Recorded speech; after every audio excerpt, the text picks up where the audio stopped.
Welcome to the annual Black History Month Assembly. While we're celebrating during the month of February, the contributions of Black people to our shared national identity is too vast to fully explore in this short amount of time. To fully understand and appreciate the hard work, sacrifice, and dedication that made these achievements possible, we have to go back to the start of Black history in America, the dark days of slavery.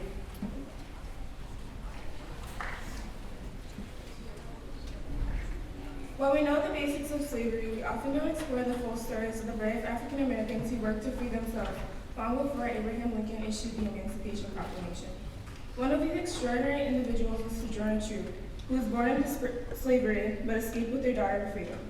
She spent her life overcoming hardships, not for herself, but so she can empower others, leading both abolitionist and suffragist movements. Here to bring the story to life for us is Trinity.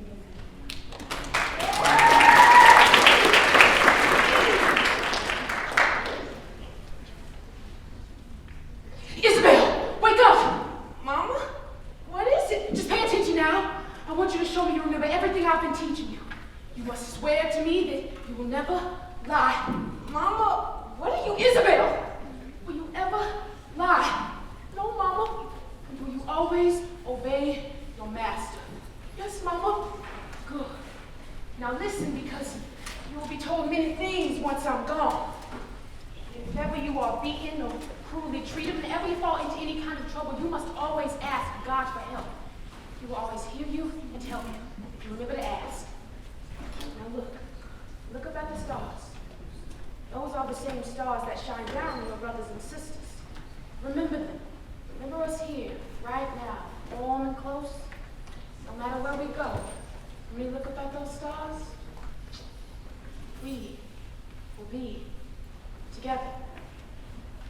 Known widely for her role in advocating for women's rights and the abolitionist movement, few know the truth about her personal struggle to freedom and her fight for her family. Born Belle Hardenberg, she is given many names by her masters, but is left to discover one of her own, Sojourner.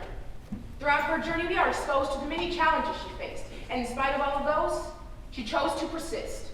A Woman Called Truth by Sandra Asher. My name, which one?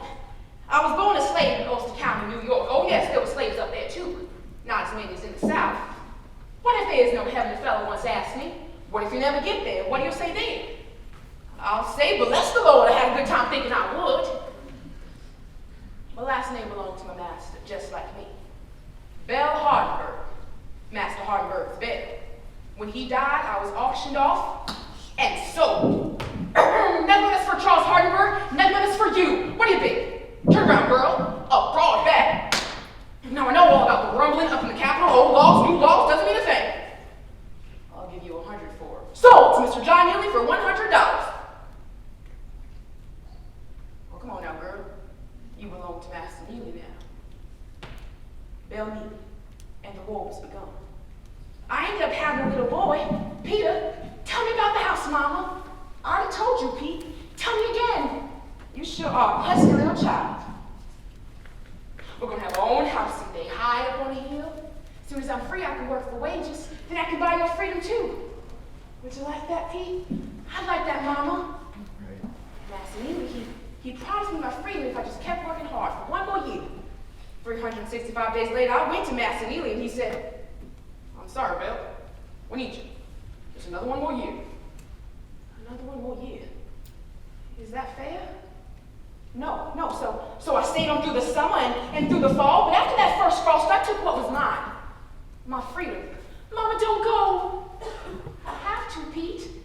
I have to leave for a little while so we can be together later, but I'm afraid. No need to be. Look up at the stars. Those are the same stars that shine down on your brothers and sisters. Remember them. Remember us here, right now, warm and close. No matter where we go, when we look up at those stars, we will be together. My mom up there with the stars now too. Never lived to see me free. I left the kneeling place and began walking toward the rising sun. On July 4th, 1827, the law set me free, but not my child. I found out Peter was sent south by his master, Mr. Jenny. So I asked a lawyer named Chip to help me get my son back, and I took Mr. Jenny Colt. Well, is that your mama, boy? No, sir. That's not my mama. My mama doesn't live around here. My mama doesn't look like that. Well, Isabel, is that your son? Don't you think you know, old boy? Pete, what's wrong with you? Master, please don't let him take me away. Please, I want to stay here with you, Master, please. Your Honor, may I question the child? Thank you.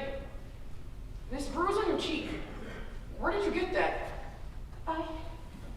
I ran against the carriage, sir. He says he ran against the carriage. Stand up, Pete. Stand here where the judge can see you. Remove your shirt. Oh, Pete, I'm so sorry. Chip, Your Honor, my child has welts on his body as big as the fingers of my hands. You didn't run into any carriage, did you, Pete? Who did this to you? Master, please don't hurt me, please. I have no reason to lie. Your Honor, in fact, the boy has every reason to lie. His life depends on it. As he speaks, his master hovers over him. By his own admission, Solomon Jennings sold this boy in clear defiance of New York state law, thinking that no doubt no one would have the interest or courage to stop him, and indeed few would except this boy's mother. You have seen the child's wounds. You have witnessed the child's terror. You know my client's story. We have no more words, Your Honor. We await your decision.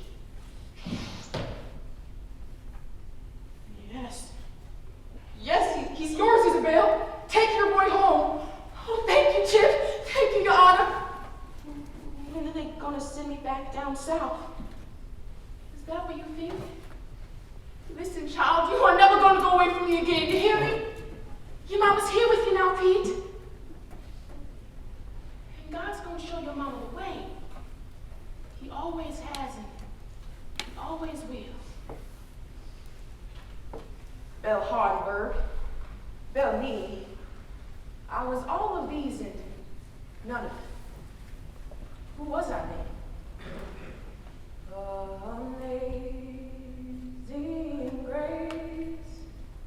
If the first woman God created had the strength to turn the world upside down all alone, how sweet the sound. Then both of these women together ought to be able to turn the world right side up again. That saved a wretch like me. Thy name is truth. I once was lost, and I took for my own the name of my last and greatest and only master. But now I'm found. My name, my free name, my own name, was blind, but now I see. Sojourner Truth.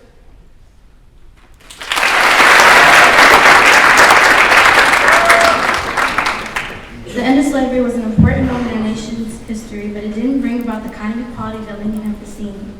Many of our shared success and achievements have been the result of scholarship, research, passion, and the passion of people of color who persevered despite all odds and obstacles. Please join me in honoring the tenacity of just a fraction of people who refused to be held back and who overcame significant adversity to rise up.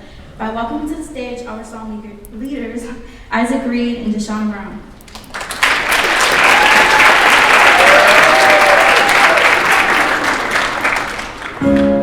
Broken down and tired of living life on a merry-go-round.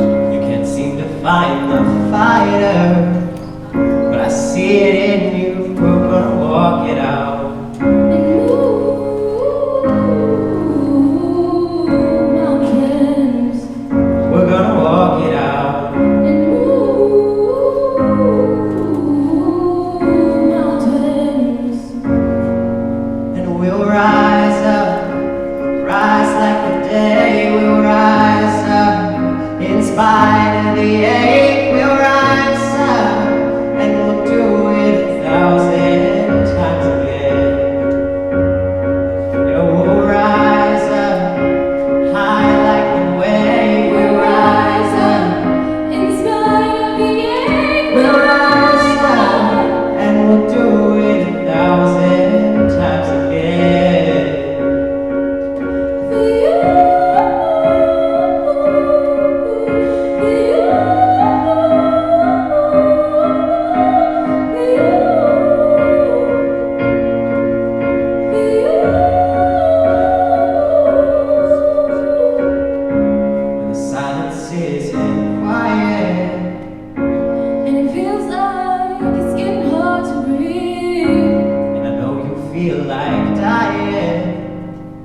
forward and write a better next chapter in our story as a nation, we need to talk about some things that might be a little uncomfortable. Please join me in welcoming the cast for a time of honesty and openness as they share their original compositions.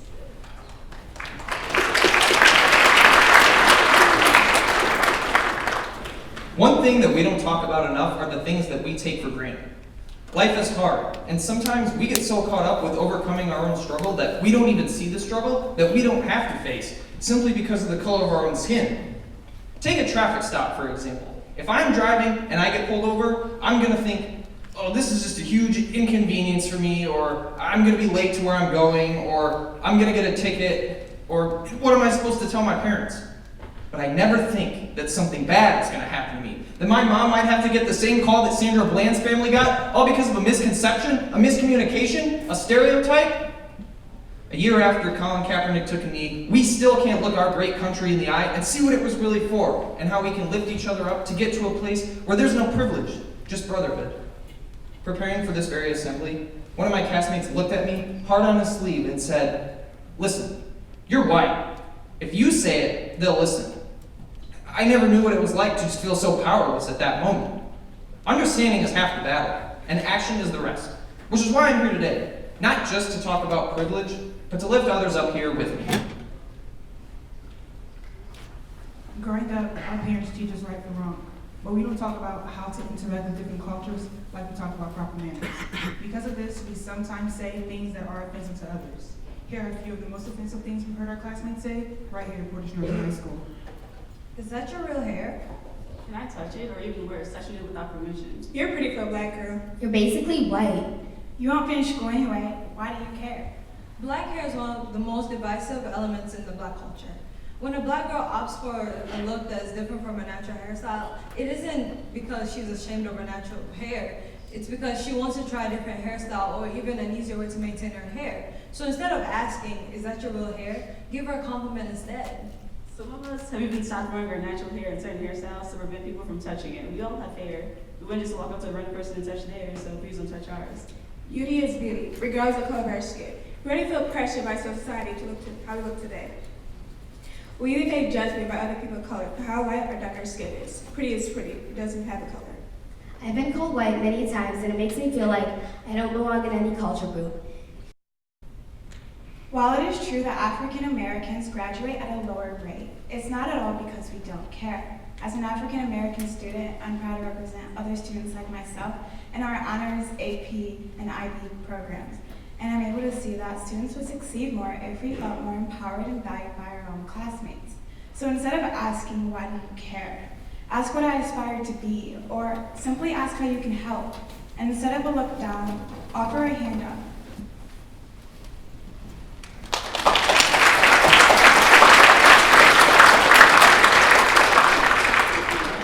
There's more to black culture than rap. You do all the hot new dances and wear your hat backwards, and though you know the words to every Drake song, that does not make you black. Do not think because you have Chance the Rapper on repeat on your playlist, you understand the black struggle. Because did you know that African Americans have been using music to cope with injustices for years? There is more to black fashion than the bling around our necks. You wear this trying to look hard, but do you really think it's the ice on our necks that make us hard? It's waking up knowing that they've traded the noose for a gold chain, and when that's no longer cool, they will tighten those chains before you can say emancipation prop.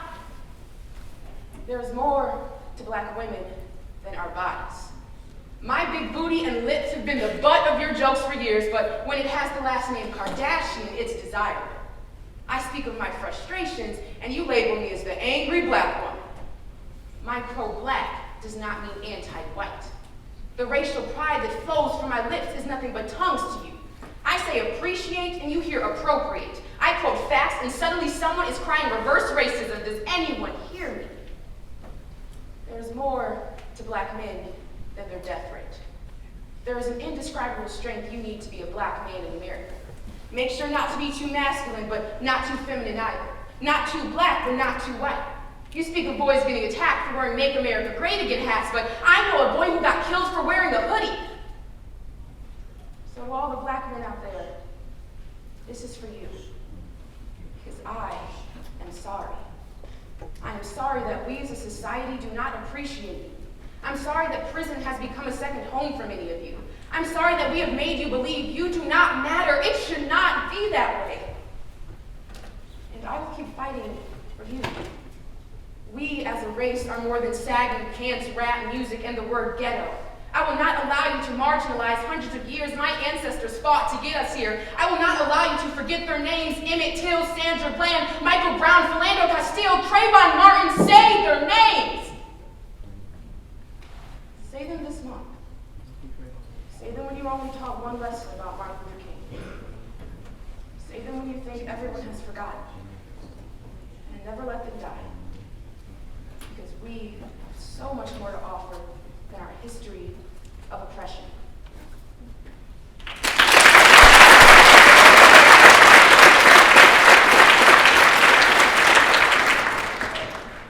Marissa Harrington. She's a local realtor, theater performer, public speaker, civil rights advocate. She has a theater degree from Western Michigan University and is a founding member of Black Arts and Cultural Face of Theater Company. And she has directed, acted, produced, and not just there, but all over Kalamazoo. She serves on the board of Black Arts and Cultural Center, the KIA, and the WMU Theater Guild. And she is also the vice president of Read and Write Kalamazoo, an organization dedicated to celebrating and amplifying youth voices. And she leads a variety of community development activities focusing on diversity, inclusivity, empowerment, and advocacy. Please join me to welcoming to the stage, Marissa Harrington.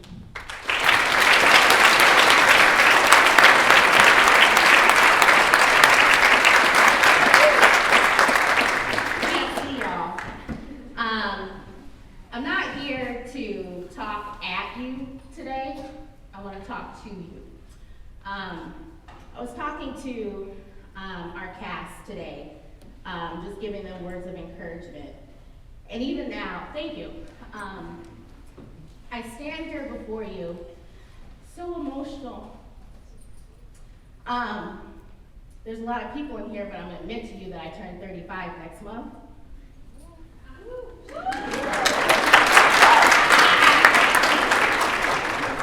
Which is a big deal, but I tell you that because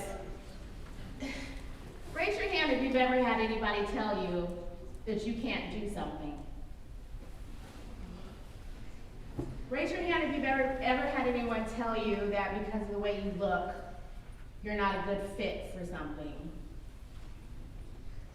Raise your hand if because of the way that you've grown up or your background, you've been told that certain things are out of your reach.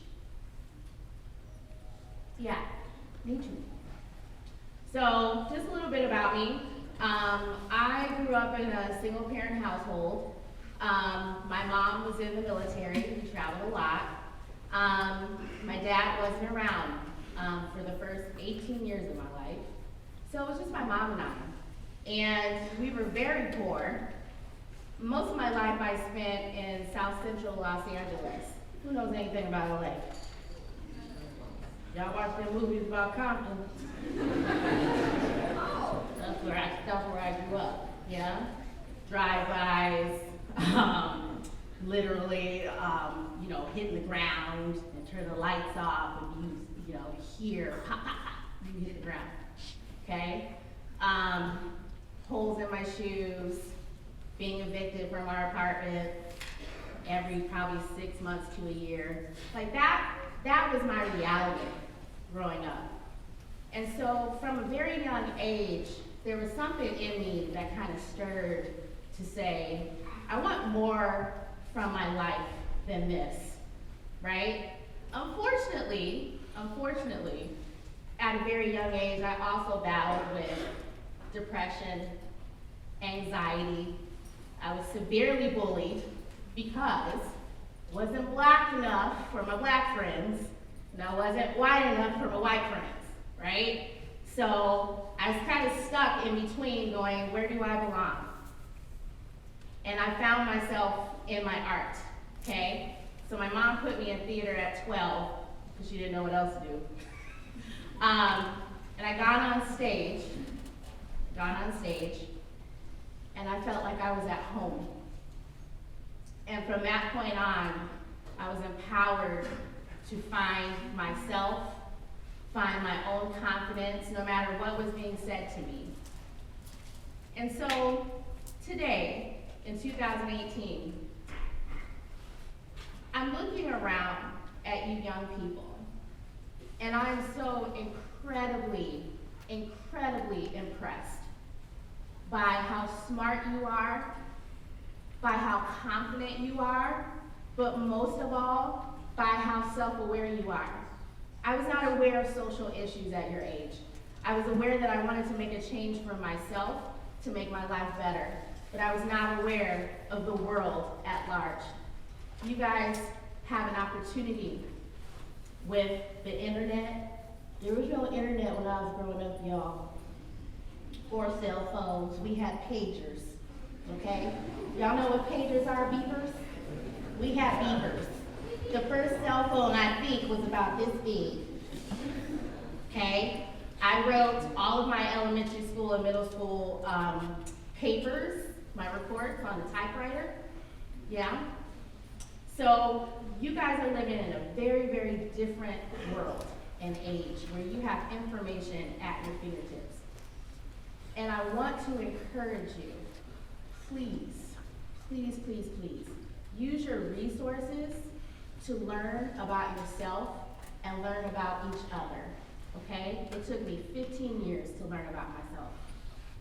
It took me 15 years to try and figure out where I fit in this world, who I am, who are other people to me, to find the confidence to stand up and say, hey, so that right there, that's not right. That's racist, right? It took me to my adulthood to have the courage to say that.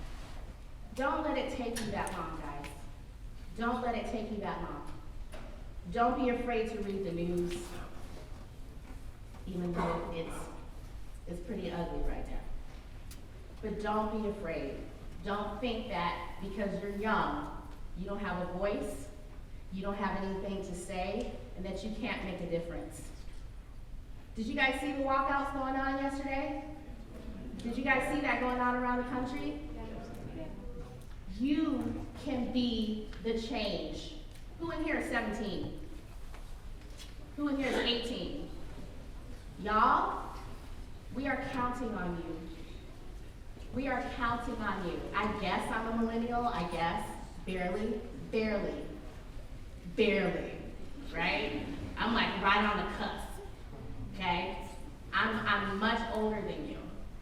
However, my generation is looking to you guys for your leadership.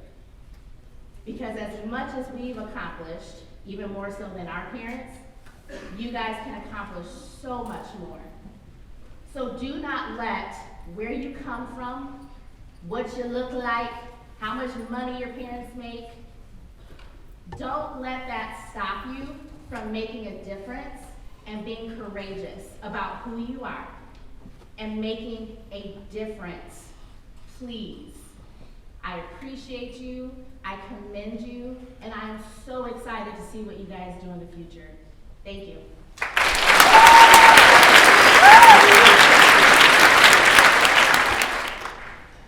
Dr. Mayes is a champion of civil rights and one of our most distinguished alumni. He's a professor of education at Johns Hopkins University and is a former national director of the Children's Defense Fund, among other notable leadership positions. He holds a postdoctorate master's degree in education policy and management from Harvard, a PhD in educational psychology from Howard, and a master's degree in educational technology from the University of Michigan. A former college athlete, Dr. Mayes advanced from a walk-on to co-captain of the 1997 University of Michigan National Championship football team, and he was a 2000 inductee to the PNHS Athletic Hall of Fame. Please welcome back to our very young Dr. Mayes.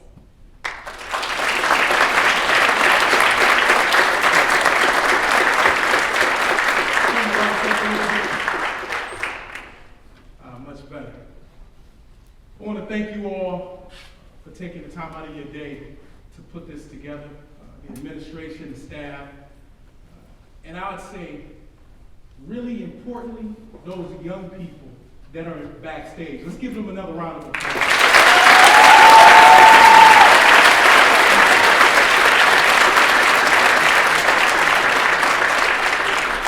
That's right. There are few things in life more important than finding your voice. Even if that means you have to use the words of other people to do so. And listening to those young people inspired and inspires me. This is a special place for me. 25 years ago in May or June, I graduated from this very high school. I sat in those same seats. I went to the same classes. It was at this very high school that helped develop me in formative years. It was here that I decided that I wasn't going to read Huckleberry Finn. It was here that I decided that I was going to open up the autobiography of Malcolm X and change my life. It was here that my father, a Vietnam veteran in the Air Force, 31st Tactical, rented a one-bedroom apartment so that I could go to this school with twin beds. It was here that a basketball coach by the name of Pete Jarrett took me from the Voc Tech track to the college prep track.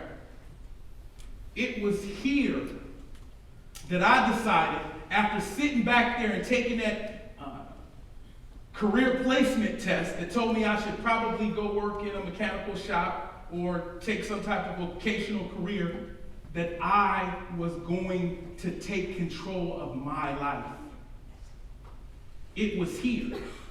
And so I say those things, and when I talk to Amanda Thorpe, Ms. Thorpe, who's helping manage, facilitate this thing, who's also one of my students at Johns Hopkins in Baltimore, when I told her I only could speak once, it wasn't about time.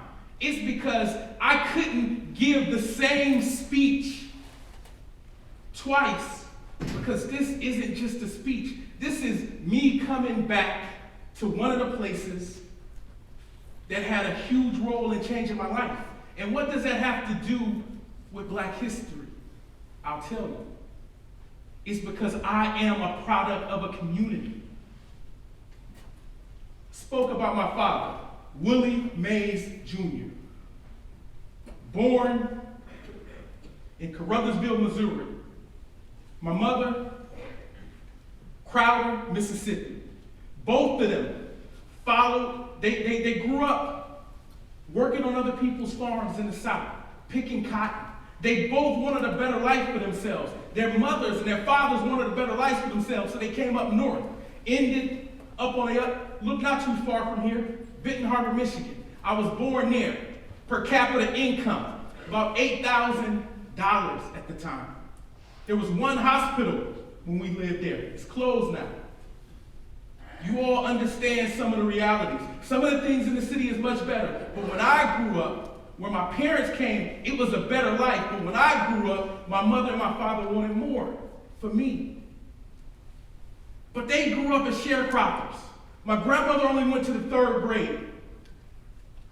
I'm born out of a tradition of black people in America working through discrimination, policies, institutional racism, everyday stereotypes and bias to create a better situation for themselves and their children. After 250 plus years of institutionalized enslavement, another 100 years of legalized segregation, another 20 years of pseudo segregation, and years of spoken and unspoken discrimination. I'm born in that tradition. So when you've heard the Harvard, the Michigan, the Hopkins, each one of those places I have gone in as a representative of the community where I'm from. See, my grandmother, who only went to the 3rd grade, she didn't get to sit in classes at the Harvard Law School. But I tell you what, every time I sat at that table, I represented the interests. I represented the thoughts and the dreams of my family, my community, my people. Said I have about 10 minutes. Had about 10 minutes. It started to dim the lights, but I'm gonna take a little bit more time because you only get one time. You only get one go at this thing we call life. And so young people, there's a challenge that's presented to you. As I stand here, what does that challenge, what does that culture, what does that racism, what does that discrimination, what does that rich heritage and legacy that I represent have to do with you? Some of you all share it. Some of you all are born out of the same culture. Some of you all is foreign, is different too. What does it have to do with you?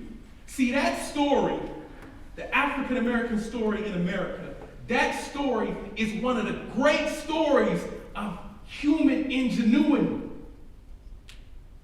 It is a testament of the resilience of the human spirit. And so the challenge remains, because what the beauty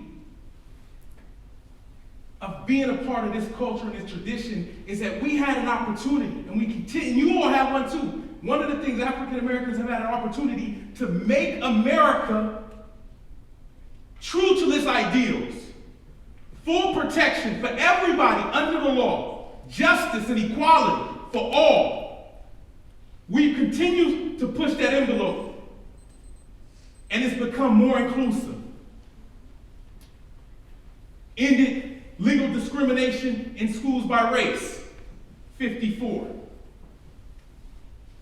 Added programs, social economics, free, reduced lunch, so other folks can come to school. Got rid of discrimination for folks who needed additional services. There were many children out of school across America. To that act, public education idea was provided for all. Girls provided opportunities to get engaged in STEM, in science, in mathematics. Sexual identity and orientation, making it illegal to discriminate against people based on those protected categories. You all are part of what's needed. You all are part of a beautiful, if you choose, resurgence in this country. Equal protection, justice, equality, diversity, inclusion, if you choose it. I couldn't give a 10-minute speech after being away 25 years, and I make no apologies for it. There's no guarantee I'll ever get another opportunity. There's no guarantee that I'll wake up tomorrow. And there's no guarantee that you all will get another shot. But I can guarantee you that you're going to go through this high school one time. You're going to get one opportunity at this life. They told me I couldn't. They told me I shouldn't. And I got teammates now by the name of Charles Woodson and Tom Brady. And we all share national championship rings that we walk around and we wear. I don't care who you are and where you're from. The world is counting on you all. Stand up, drive out hate, call it out. Push back on discrimination.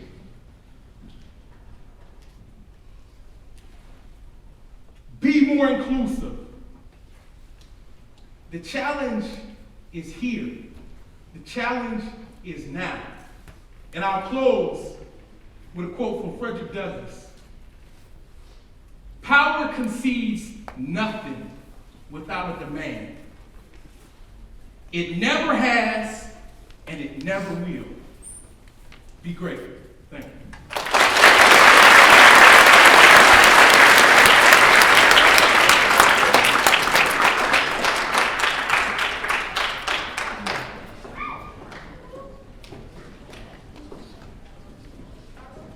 Was to honor the past by acknowledging the hardworking people of color and how their achievements advance us as a nation and help shape what it truly means to be an American. Another goal of ours was to inspire the future by breaking down stereotypes and initiating important conversations about how we can help make Portage Northern, our community, our world, a better, more inclusive place for everyone. It only takes one person to make a difference, and there are 600 of us in this room right now. If each one of us does our part, we can each help make Martin Luther King's dream come true. We have learned a lot today, but the real question is, what can you do to be part of the solution? Whether it's asking your teachers about what people of color have done to contribute to what you're learning today in class, or simply just being nice to someone who's different from you. We are all capable of using what we learned today to become better versions of ourselves. Thank you, and I hope you have a nice day.